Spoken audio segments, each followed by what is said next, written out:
Hola, ¿qué tal? Saludos cordiales en TV Senado. Nueva sesión de Profundidad de Campos, esta vez para hablar con un hombre que representa en la Cámara Alta al norte, el extremo norte de Chile, Arica, Parinacota, el senador José Miguel Insulza, militante socialista. ¿Cómo está, senador? Sergio, mucho gusto de saludarlos. Igualmente, senador. Senador, ¿cuántos años lleva en política? Yo me acuerdo en los tiempos de Esta Hora Se Improvisa, por allá en los años 70, me acuerdo. ¿Sí? En eso ya para entonces ya llevaba unos pocos. Yo tengo 61 años en la política, porque ingresé a un partido y me empecé a ocupar de eso a mediados de 1961. Así que usted saque las cuentas, tenemos 61 años desde entonces. Bueno, usted ha sido parlamentario por primera vez ahora. Y he sido la rareza, además, eso es lo primero raro, que parlamentario he sido efectivamente hasta ahora, no solamente. Y la otra cosa es que nunca, usted sabe que siempre hay políticos que entran en crisis y dicen que van a tener que ir, que se van a ir de la política, que van a hacer otra cosa. A mí nunca me ha bajado por eso, fíjese, a pesar de todos los años de exilio y todo lo demás, siempre he estado ahí. He estado siempre ahí. ¿Qué le ha dado más satisfacción en el ejercicio de la política? ¿Cargos internacionales como secretario general de la OEA o, por ejemplo, el caso de los ministerios en distintos gobiernos? Todo importante, interior, relaciones exteriores, en fin. Claro, mire, la verdad es que, bueno, pero empecemos por el campo y después voy al específico. La verdad es que es muy grato ser senador y fue secretario general de la OEA, fue una experiencia maravillosa que duró 10 años, pero lo que más lo siente, lo hace a uno sentir que está a gusto, es cuando está en el Ejecutivo. En el Ejecutivo es donde ocurren cosas, donde se hacen cosas, se toman decisiones, y usted ve en la concreta cómo cómo están llevando adelante las cosas. Yo tuve 3 experiencias. El Ministerio de Relaciones Exteriores es mi profesión, es aquello en que he trabajado siempre, los temas de relaciones internacionales. Por lo tanto, fue bueno desde el principio hasta el fin. El Ministerio de Secretaría General de la Presidencia, que estuve algo así como 7 meses o algo por el estilo, que realmente me permitió hacer cosas en una coyuntura difícil, en que todo el mundo quería más, todo el mundo quería mejorar su condición. Había problemas con los camioneros, había problemas con los estudiantes, había problemas con los médicos, etcétera. Y eso me dio la sensación de que las cosas que se hacían, el tema de los puertos, las cosas que se hacían daban resultados, al día siguiente estaban pasando cosas, y eso es bueno, ¿eh? Ahora, ¿cuál me ha gustado más? No mencioné Interior, pero Interior siempre digo, yo fui ministro de Relaciones Exteriores como 4 años y 9 meses, una cosa así, ¿no? Ministro de la Presidencia como entre 7 y 8 meses, y ministro del Interior estuve 5 años, 2 meses, 12 días, 2 meses, 12 días y 2 horas. Tiene todo calculado. Usted cuenta hasta la hora para el día que sea, porque la verdad es que es el ministerio más exigente que me tocó de todo lo que tuve que tratar, ¿no?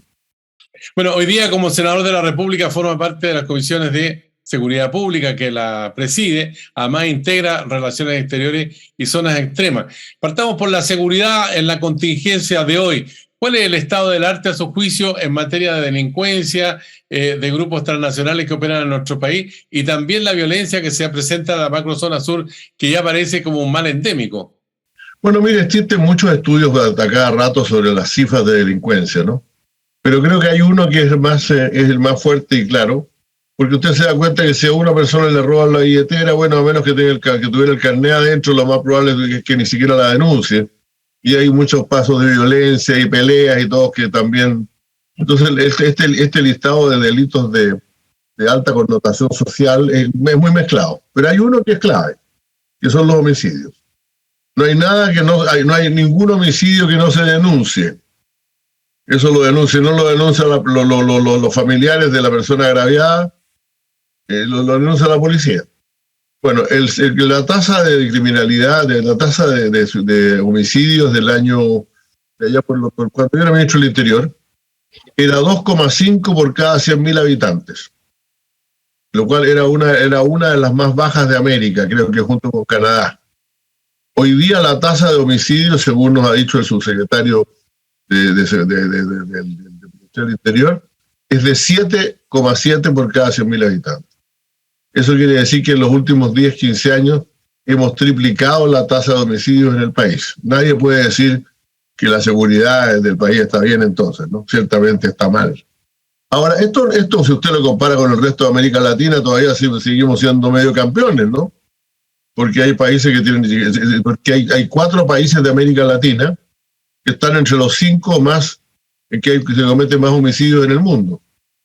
Pero en el nuestro lo que nos debe preocupar no es solamente la tasa en frío, sino que el ascenso, el creciente, y el carácter, la cosa que está ocurriendo con el crimen organizado, que es una cosa que nosotros prácticamente no conocíamos. Pandillas siempre han existido, pero gente que organice criminalidad en determinadas áreas, como la extorsión, por ejemplo, como el tráfico de drogas, como el tráfico de personas, como incluso desde hace muchos años que se denuncia ya en Chile la piratería intelectual.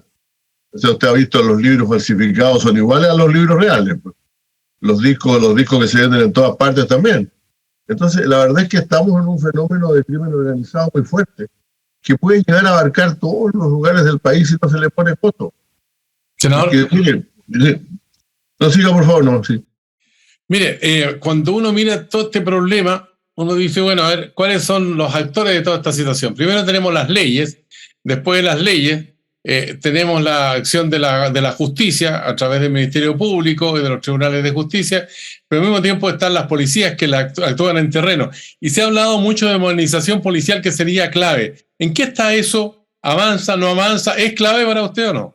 Mire, el viernes recién pasado tuvimos una reunión en que se reunió la reunión del grupo que se ha creado para seguir digamos, ya formalmente la reforma de Carabineros, ¿no? Eso es importante anunciarlo porque realmente es algo que está teniendo lugar ahora recién, que no es para que la gente se quede tranquila en esto, no es para reformar, para refundar Carabineros o hacer una serie de cosas en Carabineros, sino que para mejorar sustantivamente la acción de la policía. Ahora bien, dicho esto, está también el Ministerio de Seguridad Pública, la creación de un Ministerio de Seguridad Pública. Voy a explicar por qué. Hace un rato atrás yo hablaba de cuando estaba yo en el Ministerio del Interior, pero al mismo tiempo mencioné al subsecretario del Interior, porque el que lleva la seguridad pública en el país es el subsecretario del Interior. El ministro del Interior tiene que estar al tanto todo el día de lo que está pasando, por cierto, pero además tiene que coordinar el gabinete, tiene que ocuparse de los problemas políticos del país, es el que habla en lugar del presidente generalmente, y por lo tanto no puede hacer las dos cosas. Entonces terminamos una situación en que, para ser práctico, el gobierno anterior, y en eso estoy de acuerdo yo con él, el presidente Piñera citaba al subsecretario del Interior a los consejos de gabinete, era como un ministro más.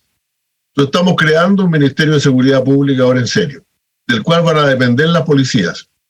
Y aquí voy al meollo de lo que usted me preguntaba, y va a depender sobre todo las funciones de inteligencia, de información. Porque la verdad es que nosotros de las bandas criminales no sabemos casi nada. O sea, hoy día hay fiscalías, y me refiero a la de mi región, por ejemplo, Arica y Parinacota, que han hecho un excelente trabajo en esta materia, que realmente están en la punta, por así decirlo, en obtener inteligencia, información y actuar contra los grupos organizados. Por eso el famoso tren de Aragua que se descubrió en Arica, ¿no? Que tiene 29 extranjeros presos en esa investigación. Son grupos que son muy seriamente, o sea, organizados muy seriamente, y no sabemos lo suficiente de ellos. No tenemos información.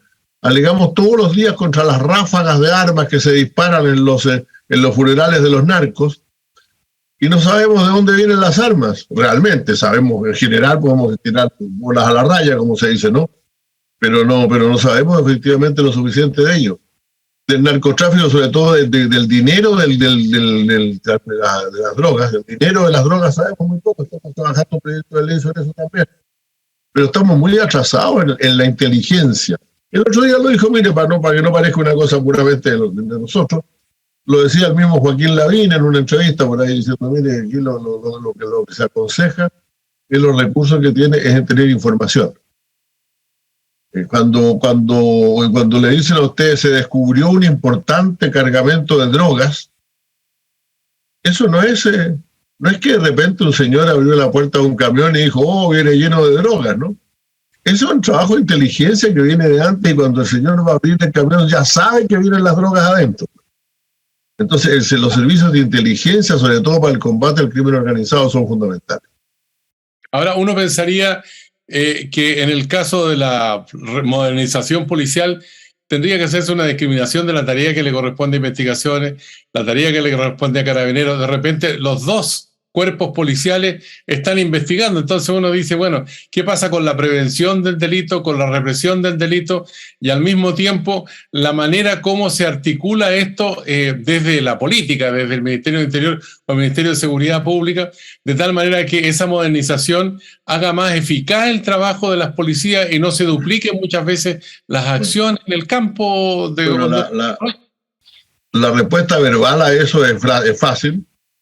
Y la realidad es difícil, porque la respuesta verbal es, mire, sí, Carabineros es la policía de prevención, Carabineros es la policía de vigilancia, Carabineros es la policía de orden público. Y la CDI, la policía, la PDI y la PDI es la policía de investigación. Esa es la respuesta, pero la mitad de las investigaciones de delitos las hace Carabineros, pues. O sea, nosotros no tenemos ese sistema que usted ve a veces en la película, en que hay unos señores uniformados que cierran el sitio del suceso cuando se comete un crimen y después llegan los investigadores, pues. Nosotros tenemos, y efectivamente nuestros fiscales conservan del sistema anterior de policía, del sistema judicial anterior, la mala práctica de encargar a las dos policías, pues. Y se nos arman unos enredos bastante tremendos. Entonces nosotros tenemos que avanzar rápidamente, más rápidamente de lo que se quiere.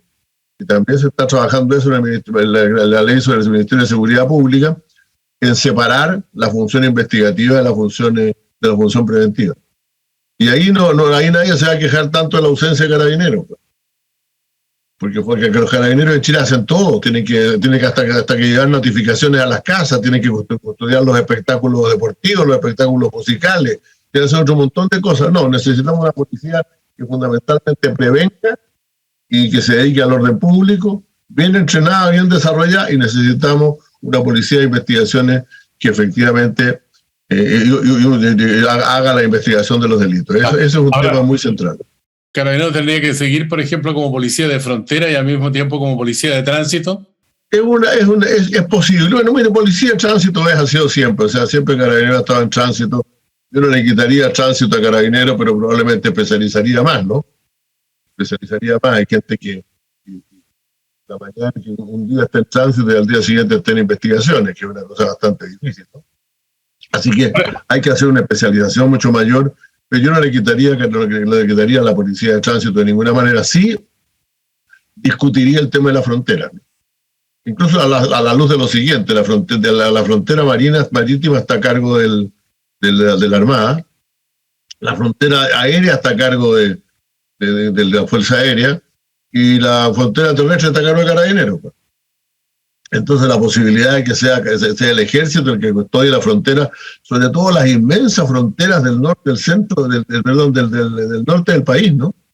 Donde realmente uno le dice a la gente pasa cada rato porque son muy amplias, son muy grandes, la explanada que está ahí en Colchane es inmensa. Entonces necesitamos una fuerza más especializada y Carabineros y la policía tienen los recursos, como se ha demostrado en los últimos meses, en que los carabineros, en que el ejército tiene los recursos. Se ha mostrado que el ejército ha estado en la frontera ayudando a los carabineros, pero ayudándolo a mirar, a vigilar, no ayudándolo a actuar. El que tiene que actuar es Carabineros. Y eso yo creo que hay que estudiarlo ya.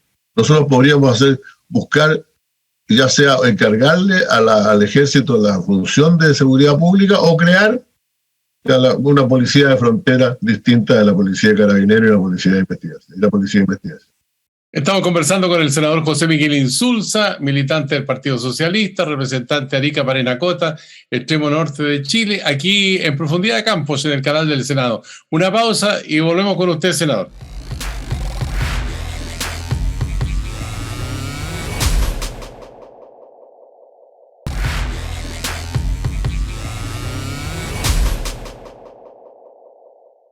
Y ya estamos de vuelta aquí en Profundidad de Campos en el canal del Senado para seguir conversando con el senador José Miguel Insulza, Arica Parinacota, es la representación que tiene en su poder en la Cámara Alta.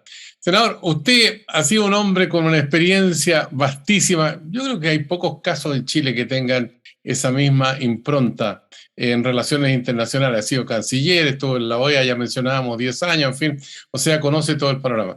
¿Cómo encuentra usted el estado del arte de nuestra Cancillería chilena, que tuvo ahí algunos tropiezos con la designación que no ocurrió finalmente de Claudio Grossman en la Corte Internacional de Justicia, un lío con el representante diplomático de Israel? En fin, ahora el embajador en España hizo algunas observaciones que duelen especialmente en el socialismo democrático, porque fue protagonista de los tiempos de la concertación que él criticó y también de la nueva mayoría.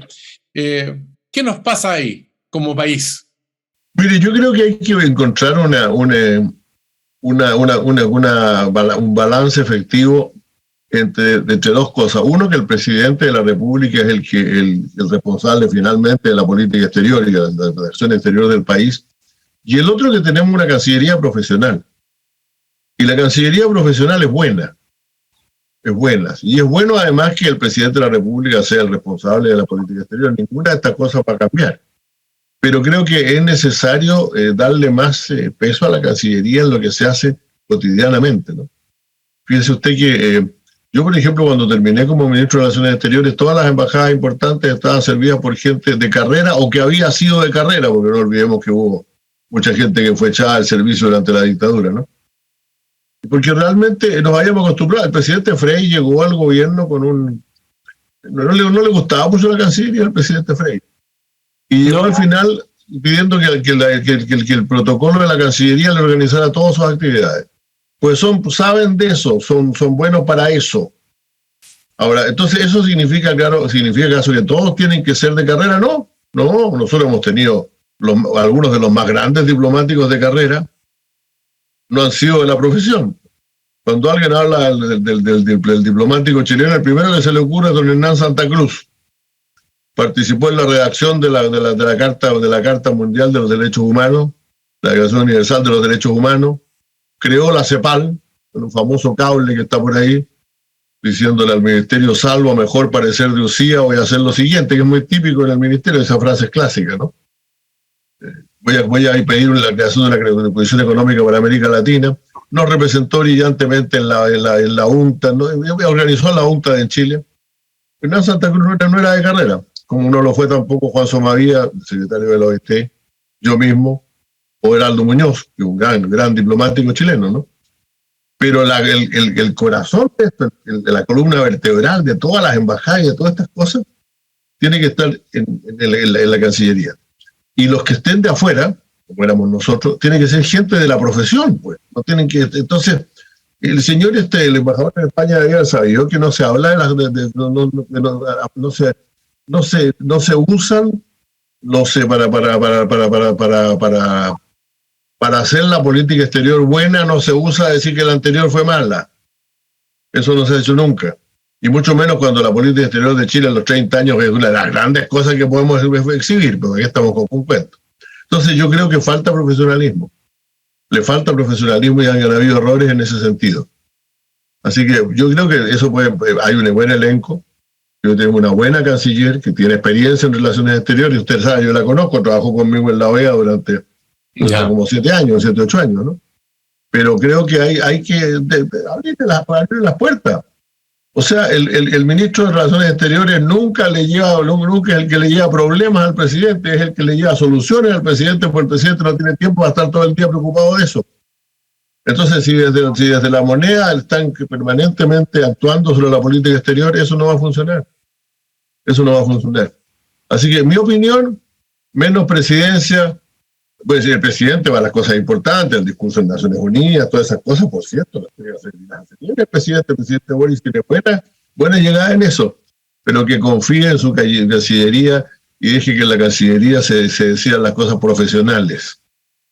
Cualquier diplomático, yo sé que la Cancillería se lo debe haber dicho, le dijo: presidente, ¿por qué no recibe las cartas credenciales y después le dice al embajador lo que le parezca, güey?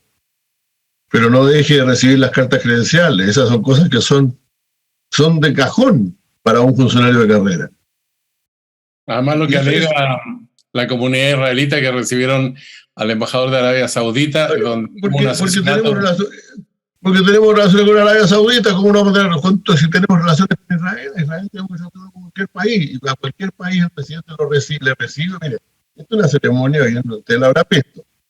El señor embajador entra con sus cartas credenciales en la mano y se las pasa al presidente de la República y se saca una foto. Y después conversan un rato en la oficina del presidente. ¿Qué podría haber hecho el presidente Boric? Uno, recibirle las credenciales y en la conversación decirle que está anonadado por el asesinato de un joven en la frontera, en Gaza, en la franja de Gaza.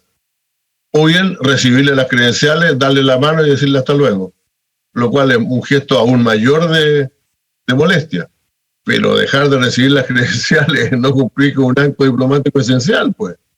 Ahora, hace caso, se lo dicen, no sé yo, pero la verdad es que, como le digo, esto tiene que ser, tiene que tener una Cancillería que efectivamente asuma a la cual se le permita asumir todas las funciones que la Cancillería.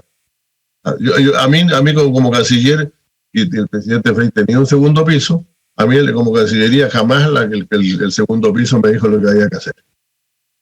Y yo le llevaba soluciones al presidente y no problemas al presidente.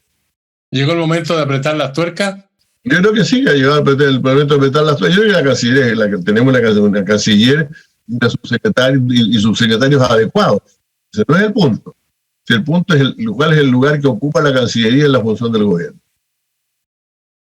Ahora, cuando uno mira todo este panorama internacional y la complejidad que tiene, hoy día hace harto tiempo que se está discutiendo qué pasa con el TPP-11, y bueno, y ahí estamos con unos sectores dentro del gobierno que dicen que no, y hay otros que dicen que sí. ¿En qué vamos a quedar finalmente? Porque aquí hay una decisión del Senado, especialmente, que es muy importante. Bueno, hay un problema. Déjeme decirlo primero lo siguiente. El TPP no es ni mejor ni peor que los tratados que hemos firmado con todos los países del mundo.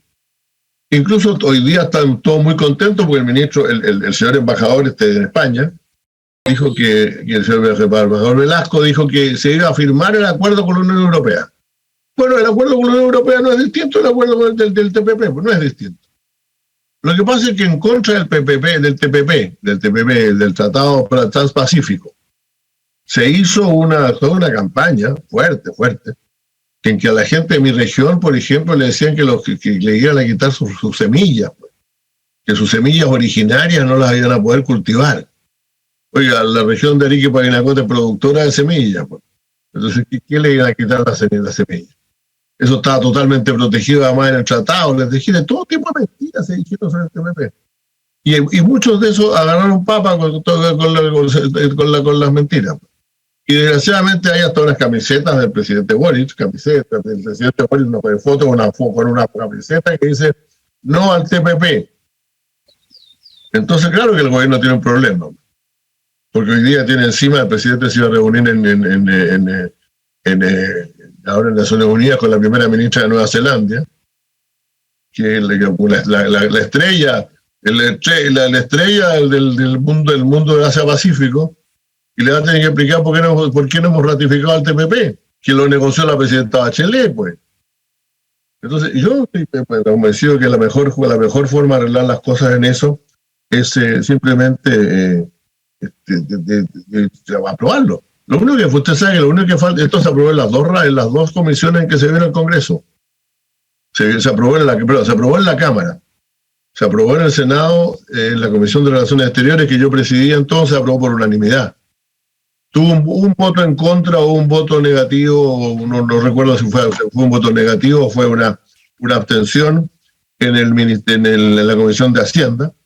Pasó a la sala y ahí está desde hace ya casi 3 años. Hay que aprobarlo ya. Además, aquí ¿Están los votos o no?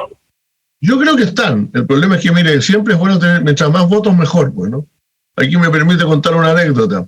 ¿Ya? Yo una vez iba por el pasillo del Congreso preocupado de algo y me para un ministro, un senador de derecha, perdón, y me dice, ¿cómo le está yendo con el Mercosur? Para estarlo, yo creo que sí, que estamos con los votos, ya los tenemos, creo yo. ¿Y cuántos tiene? Bueno, le dije en ese momento, el Senado tenía 50 miembros también. Tendré unos 27, 28, ¿y por qué no los tiene todos? Hagan un empeño, conversémoslo, tengámoslos todos, y aprobamos el Mercosur con 2 votos en contra. Entonces, tenemos que convencer a nuestros senadores de que esto es un evento que realmente ha perjudicado al país, ha perjudicado la imagen del país y ha perjudicado la política exterior. Si nuestro país, aunque mire, se pueden hacer todos los estudios que se quieran, pero cómo ha crecido el país gracias a su comercio exterior no hay ninguna duda. En la medida que somos confiables y trabajamos bien y tenemos una postura común. Esto del TPP en la espina, en el pie, en la piedra, en el zapato, y por lo tanto tenemos que resolverlo lo más rápidamente posible. Ahora, cuando usted dice que en esa época se dio eso de que conversemos más para que estemos todos de acuerdo, ¿qué pasa con el proceso constituyente? Estas conversaciones que se han tenido van a llegar a puerto, porque la derecha, o el Vamos Chile, o Chile Vamos, se ha acusado que se han apropiado del triunfo que obtuvieron en el último plebiscito y ahora no quieren que el Ejecutivo participe. ¿Cuál es el estado del arte para usted? Bueno, mire, si respecto a los tratados que hablábamos antes, la aprobación por mayoría es bueno, por una amplia mayoría es bueno. Los tratados se aprueban hasta por un voto, pero es bueno que todo el mundo muestre que está de acuerdo. En el caso de la Constitución, eso es indispensable. Si cuando se pusieron los 2/3 del voto en la Constitución, que no consiguió resolver todos los problemas de la Constitución, sin embargo, era porque queríamos mandar una señal de que esto iba a ser la casa de todos, como se ha dicho. Y resulta que hoy día no solamente las cifras del plebiscito reciente, sino las cifras de las encuestas y todo lo demás demuestran una profunda división al interior del país y al mismo tiempo demuestran que todo el mundo es indispensable para resolver los problemas. Nosotros necesitamos una constitución que represente al 70 o el 80% de los chilenos. Ahora, ¿cómo se hace eso? Ahora, eso primero que nada tenemos que recordar un cierto método, y eso es lo que estamos trancados, ¿no? Porque naturalmente cuando un elenco político partió partió titubeando o rechazando un poco el plebiscito de entrada, ¿no? El primer plebiscito, 80%. Pero en ese 80% había porcientos que mucha gente de derecha también, pues a mucha gente de derecha le gustaba la idea de una nueva constitución. La aprobó. Luego en la elección presidencial con un candidato de extrema derecha, que sacó el 45% en segunda vuelta, lo cual nuevamente no demostró que el 45% del país fuera de extrema derecha, sino que demostró simplemente que había gente que tenía miedo al otro lado. Había gente de centro que le asustaba la propuesta. El presidente Boric hizo una gran campaña, gracias a eso conseguimos salir adelante.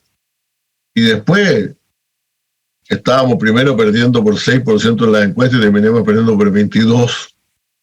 Quiere decir que el país está más radicalizado, más que nunca interesado en alguna solución, en soluciones que nos atraigan a todos, que nos gusten a todos. Es un error pensar que se puede mantener la constitución anterior y hacerle un par de amononamientos. Necesitamos nosotros mismos, por el país, si tuvimos una mala convención, tener una convención buena. O sea, mostrar que somos capaces de hacer las cosas y no las arreglamos en el Congreso, las arreglamos en conjunto. Necesitamos eso. Ahora, yo no necesito el de derecha y la izquierda, el centro, para que este país siga siendo lo que fue en los 30 años anteriores. A mí me gusta siempre hablar de los 20, en realidad. Yo creo que en los primeros 20 años de la concertación, gobiernos de Elwin, de Frei, de Lagos y el primero de Bachelet, son la gran concertación, el primer periodo en que existía consenso en el país, con mucha fuerza, y mire cómo avanzamos. Si queremos volver a eso, o pasar a eso en otra fase, porque la vida de la historia no se repite, ¿no? Tenemos que ponernos de acuerdo. Y ojalá que la derecha entienda esto. Los presidentes de los partidos de derecha lo han entendido. Ellos dicen que están dispuestos a ir a un acuerdo. estamos teniendo un acuerdo. Tuve una reunión el viernes pasado, una buena reunión, que yo diría que tiende a retomar el camino. Tenemos que sacar una buena convención. A mí no me importa, y a estas alturas yo fui a los que propuso que salieran, que lo hiciéramos en 6 meses y que termináramos el 18 de septiembre, el 11 de septiembre del próximo año, o se cumplen 50 años del golpe militar, pero por lo menos no importa, ya no va a ser posible eso. El CERVEL no tiene capacidad para hacer todas las elecciones, las elecciones que son necesarias, pero que lo saquemos, que ojalá lo saquemos dentro del año 23, ojalá. Se nos pasó volando el tiempo con el senador José Miguel Insulza. Ahí hablé mucho, no le hice caso a Rodrigo, que nos pedía que ahí hiciéramos respuestas cortas. Quería respuestas cortitas, así tipo telegrama. Senador Insulza, volveremos a conversar con usted seguramente este año porque, bueno, hay mucho, voy a usar una frase muy manía, paño que cortar todavía en este 2022. Ojalá. Así que tenga un buen trabajo en la Cámara Alta ahí con sus colegas senadores, y nosotros seguimos conversando siempre con los parlamentarios del Senado de la República aquí en Profundidad de Campo, del canal del Senado. Senador Insulza, que le vaya bien cuando regrese al norte, ¿eh? Muchas gracias, que estén muy bien. Buenos días, gracias. Y a ustedes que sigue estas conversaciones a través de la información del cable, a través de internet, en fin, del canal del Senado, le decimos será hasta la próxima. Hasta la vista.